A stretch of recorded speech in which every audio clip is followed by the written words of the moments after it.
Continuing production of The Open Mind has been made possible by grants from Ann Olnick, Joan Gans Cooney, the Engelson Family Foundation, Alfred P. Sloan Foundation, the John S. and James L. Knight Foundation, Joanne and Kenneth Wellner Foundation, and from the corporate community, Mutual of America.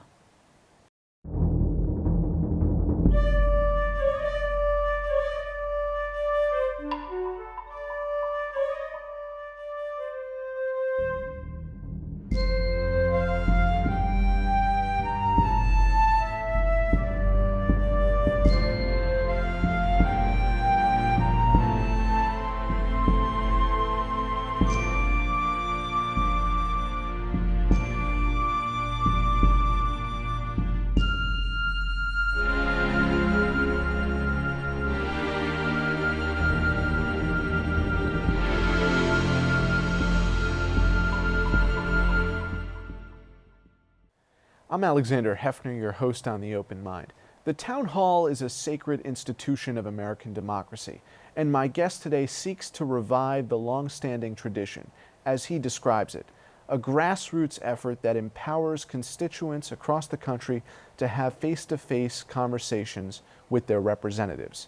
Its founder and director, Jimmy Dahman, hails from Youngstown, Ohio. He's a dedicated civic activist, get out the vote organizer, and millennial citizen. Jimmy, it's a pleasure to be with you, and given the urgency of our times, I want to keep the intro brisk. Perfect, sounds good, excited to be here. Because that's what you're supposed to be if you're a questioner at a town hall: direct, brisk, concise, and demand answers. That's correct. And you hope that the answers are both logical and concise too, but there are folks who are challenging the merit of the town hall, and you are seeking to defend the town hall. Absolutely. It's a staple of our democracy that's been around since our founding, and these representatives go to DC to represent these constituents in their states and in their districts, and if they're going to be voting on behalf of their interests, they should seek their input in open, accessible public events. And if they're going to support legislation that may be unpopular, they should be able to defend it, and they should be able to talk about why they are deciding on specific votes and why they're pushing legislation one way or the other. And it gives constituents who may have questions or concerns the opportunity to ask those or get those addressed. What explains that nearly 200 members have not had town halls this calendar year? How would you explain that? To be honest, I can't. We've had a number of recesses here, almost every month, every other month. And the term is congressional recess, but it's actually congressional work weeks, district work weeks, where members are supposed to be doing events and things in their districts. And there's no reason why if they're back home for a week, they can't squeeze in at least one event where they invite the public to get feedback and answer questions. That, in effect, is a constituent service just as much as the pothole. Yeah, absolutely. So you can go to thetownhallproject.com and find Jimmy's work. You can track upcoming town hall events. I remember in my youth going to a town hall with Congressman Marty Meehan, who had voted courageously against a popular decision at the time. And to me, it's a glorification of our democracy when it works, but you have folks like Speaker Ryan and Senator Rubio who, and the president himself has alluded to this, suggest that they're not going to do in-person town halls because they are staged, and that political opponents come from outside of the district to heckle them. And Rubio himself said something to this effect: I'm not going to be screamed at. In other words, they're challenging the constructiveness of the town hall. Is that fair? I don't believe so. If you look at these events, and reporters have been covering these across the country, from Jerry Moran's in Western Kansas to districts in Florida and in Virginia. I believe there was one in Virginia where constituents actually wrote their zip codes on the name tags to prove that they were constituents of the district to kind of push back on those charges. And if you look, this is something that's organic, that's happening. I think there's an interest in civic engagement like we've never seen. And this isn't just happening in these big swing districts or purple states. It's happening in deep red and deep blue districts, swing states, safe seats.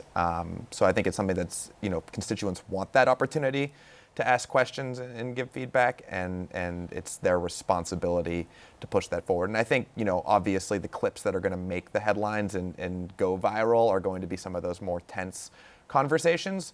But the vast majority of the dialogue at these types of events is constructive. It's about the issues.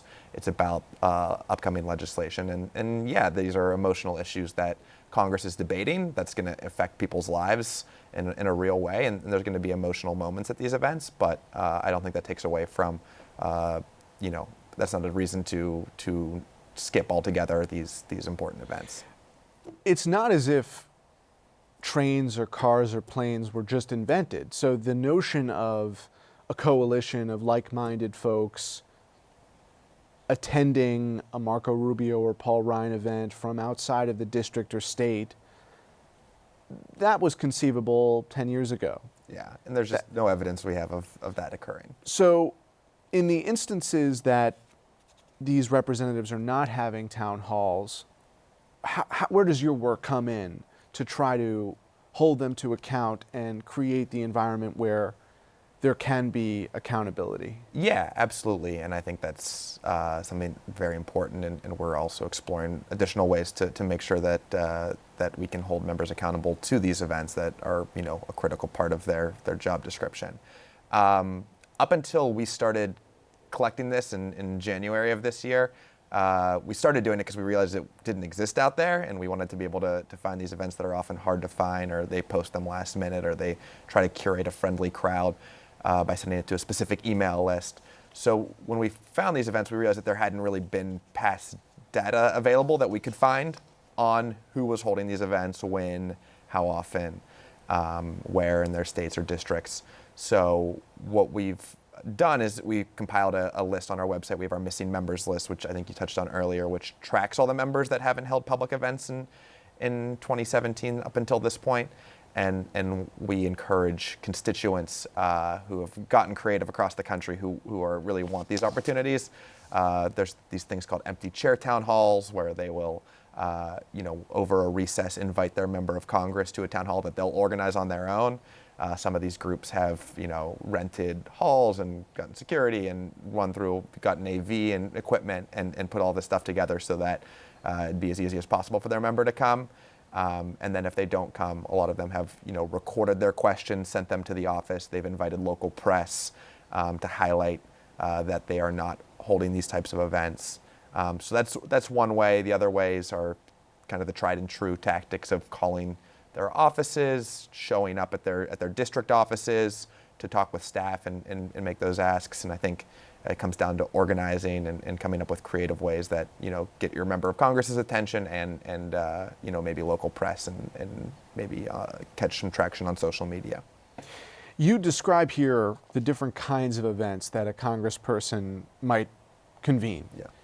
A town hall, a forum where members of Congress give legislative updates and answer open questions from constituents. Then you described an empty chair town hall, a citizen-organized town hall held with or without the member. Then we've seen this cycle adopt a district or state town hall where it's a citizen-organized town hall featuring a member of Congress who will travel to another state or another district to represent the interests of the minority, or even in some cases a plurality that might feel denied the vote now since 2016. Mm-hmm. Office hours, an opportunity to meet and ask questions of staff or sometimes a member, him or herself, which are usually held in district offices, but can be held in DC as well. Yeah. Then there are the ticketed events. Yeah. These are paid events. Sometimes they're unpaid. Yeah. What you were describing is an event where it will be organized 24 hours within the given event, and only a specific constituency will be invited, so it has the effect of being a paid event. Yeah. So these types of events, we post them so constituents can obviously know about them. A lot of times they're either events put on by a specific interest group that, you know, invites their membership, or, you know, a Chamber of Commerce lunch where there may be, you know, a fee to get in, or a local group that is inviting their member of Congress, so that either constituents can attend if they can get tickets, or that they can at least know that their representatives listening to other folks and not them. Well, I'm doing this for our collective benefit. You know it, but our viewers deserve to hear, and I think this is a civic education that you don't usually get on television. So let's continue. Awesome. We only have a couple tabs left. There are the ticketed events, which we just summarized. Then the last two are DC events, when Congress is in session, in a member's office or in a staff member's office. And one that's gaining traction as an alternative, which can have the effect, tell me if I'm wrong, of a ticketed event, is the teletown hall. Yeah, absolutely. What is the teletown hall? Teletown hall, it's something that's gained steam, where they will dial 10,000 members or constituents in their district. You can press 1 if you have a question. A staff member will talk to you. Oftentimes they screen the questions, so the easier questions that they want to answer get through. Everyone else is obviously muted, so the member can just take their time and answer a question. There's really not an opportunity for follow-up if you feel like your question's been dodged or not answered. And we see a lot of members who may be using this as an excuse to come off as accessible, and that they're listening to their constituents while still kind of picking and choosing which questions they answer and what issues they talk about. In Youngstown, or you pick the city, what is perceived to be battleground USA, a swing district, suburban America or rural America, you had an opportunity to be a grassroots organizer in this past 2016 campaign for Secretary Clinton's campaign.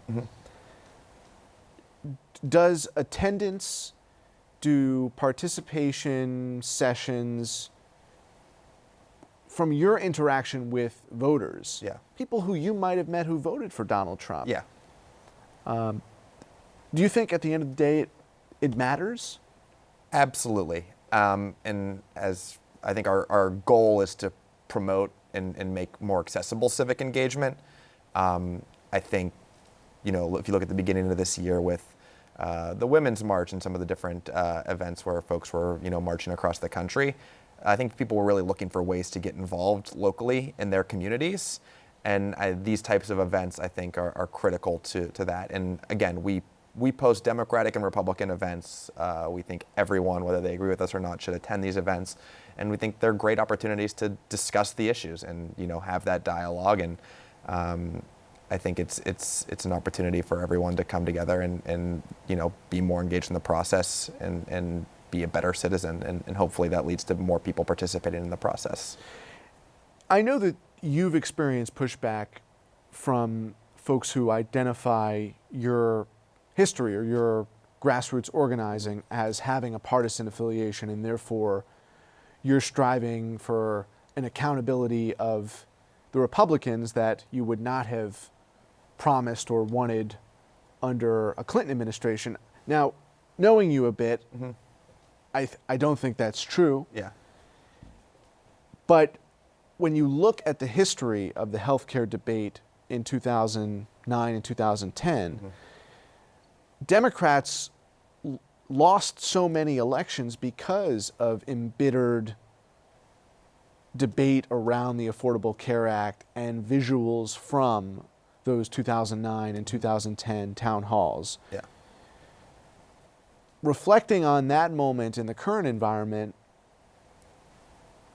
it seems to me that you are demanding the same level of scrutiny, the same consideration of a diligent process that the Democrats underwent and became the victims of in not having the full confidence of the American people. Yeah. You're trying to get back to a level where there's some integrity in the process.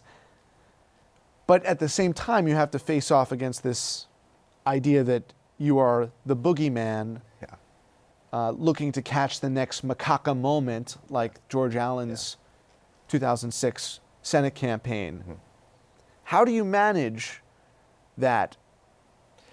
Yeah, I think that's a great question. I think we post all of the events. We highlight our Democratic missing members as well. We think everyone should hold a town hall, regardless of their party. And we make our information accessible to anyone. So I think that's important.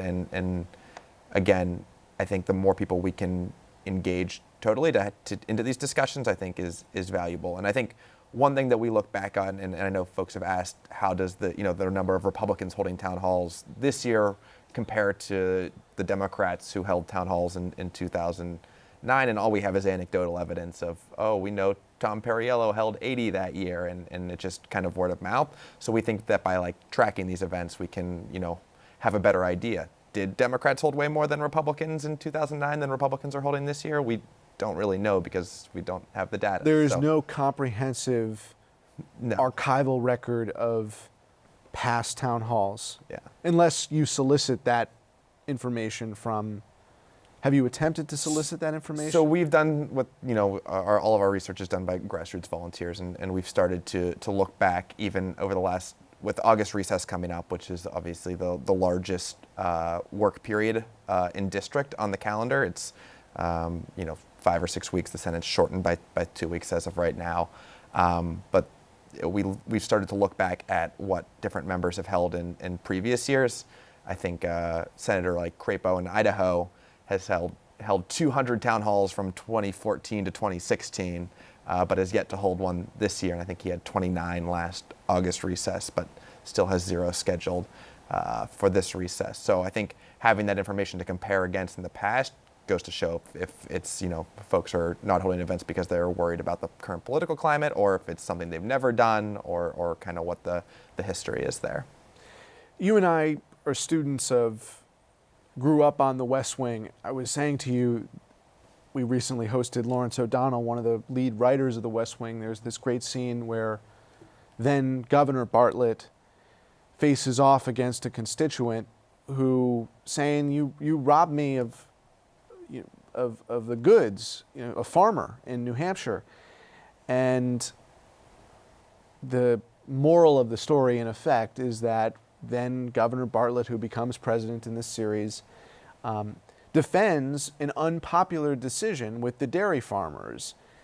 And the political consultant says to the conscience of the campaign, why'd you tell him to piss off the dairy farmers?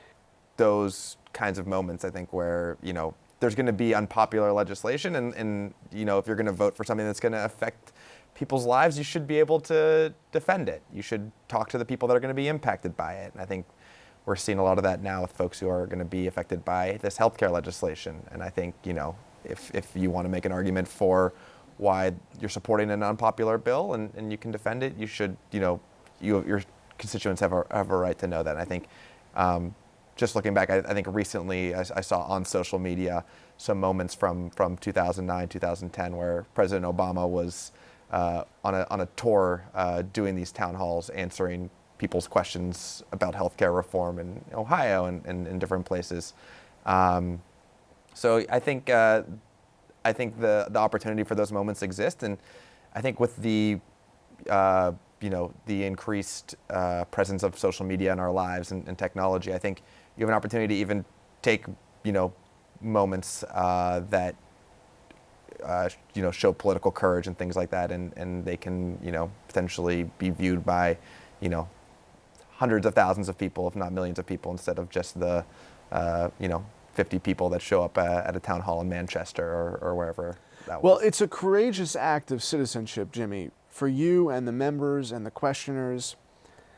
But come back to this question. It has to be disheartening to see the devaluation of the town hall in an age of social media, when this generation's growing up on Snapchat, which doesn't really seem compatible with the town hall. It makes the town hall obsolete. How do you preserve the town hall amid all these digital distractions. Maybe you're not as disheartened as I am. I'm definitely an optimistic person, and I think that and what hopefully we're doing is trying to figure out ways to use this technology to increase people's engagement. One thing we've learned is, again, I go back to these events can pop up, 12 hours before doors open, and because people have signed up for event alerts on our website, we can email 150 people in a district and say, your congressman's scheduled a town hall for 9 a.m. tomorrow. And these people can get there when otherwise they would have had no idea that this event was even happening. And when folks are there, and we encourage people to organize and go together, and we know that as organizers, the most powerful moments you can create and the biggest impact you can have is telling your personal story.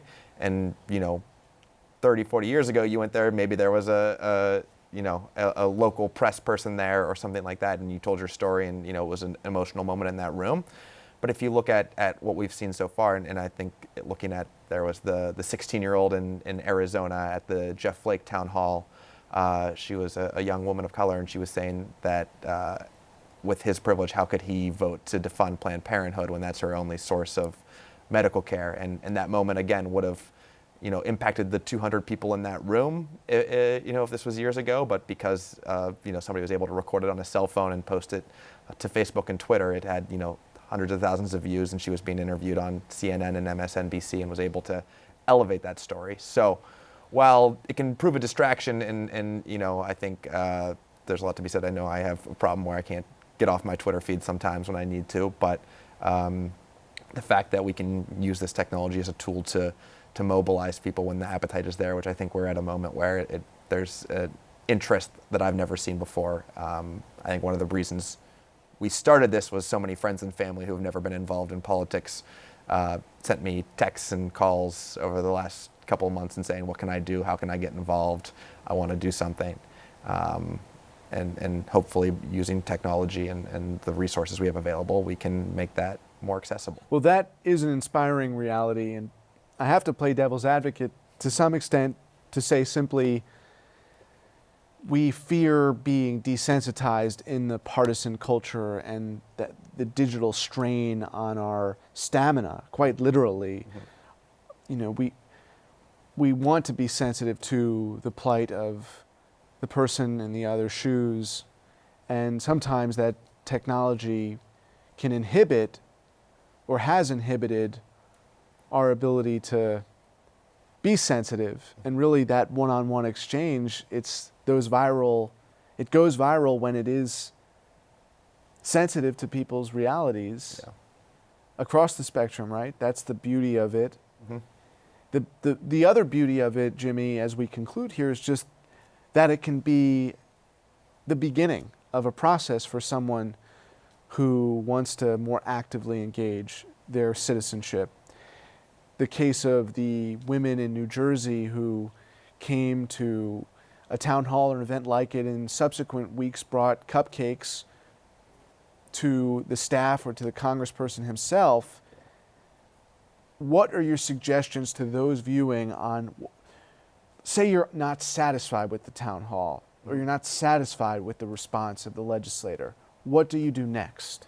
Yeah, I think first is you make clear in these events that you can. I think we've seen an impact the last couple of weeks with folks calling their offices. You can obviously write letters, but showing up to these district offices and talking to staff there, and just continuing to be involved and register and obviously organize. If you feel strongly about something and you have friends and family who feel the same way, it's, I think, on your responsibility to make sure that they know what they can do to make sure their voice is heard. And that's, I think, how change happens, is when there's enough political pressure, whether it's at these events or in their phone lines or in letters that they receive.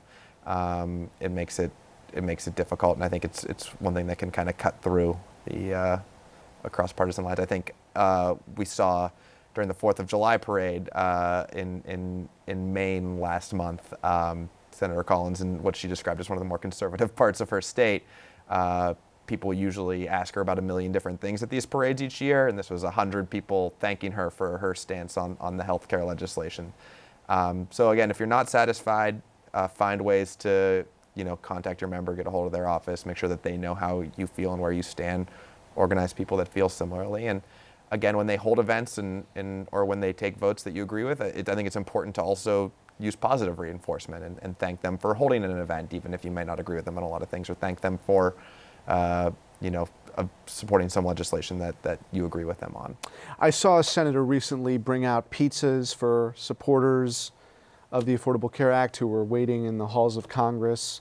It works both ways. There was the Women's Coalition baking cupcakes for a representative who they thought that might entice him to listen to their argument. These are courteous and socially agreeable tactics that work better than bots and trolls. Yeah, I think a little bit of kindness goes a long way, and catch more flies with honey. And I mean, just in the seconds we have left, when you do see the images, though, of people who might have been at the town halls and then they were harassed or removed from a chamber of Congress or outside the halls of representatives, there have been these cases, documented videos of Capitol Police removing. Yeah. That is pretty gut-wrenching. How have you encouraged your network to respond? Yes, so we believe that there's, obviously a large array of options to, show support for or opposition to stuff that you disagree with. And, over the course of history, civil disobedience has proven instrumental in cases of, the civil rights era and beyond that. So I think, there are organizations that have been doing that and sending their members to sit-in offices. I think we saw in Colorado and in Arizona some of these places where folks with disabilities who will be impacted by this healthcare legislation staying in for days at a time, and it definitely has caught attention. So as far as an organization, we push these events that we find and opportunities for people to go do things, but we just encourage more people to take part in the process and kind of ways that they see fit that help. Well, keep recording, transcribing, tweeting them out. You're doing yeoman's work. Thank you, Jimmy. Thank you so much. And thanks to you in the audience. I hope you join us again next time for a thoughtful excursion into the world of ideas. Until then, keep an open mind. Please visit the Open Mind website at 13.org/openmind to view this program online or to access over 1,500 other interviews. And do check us out on Twitter and Facebook at Open Mind TV for updates on future programming.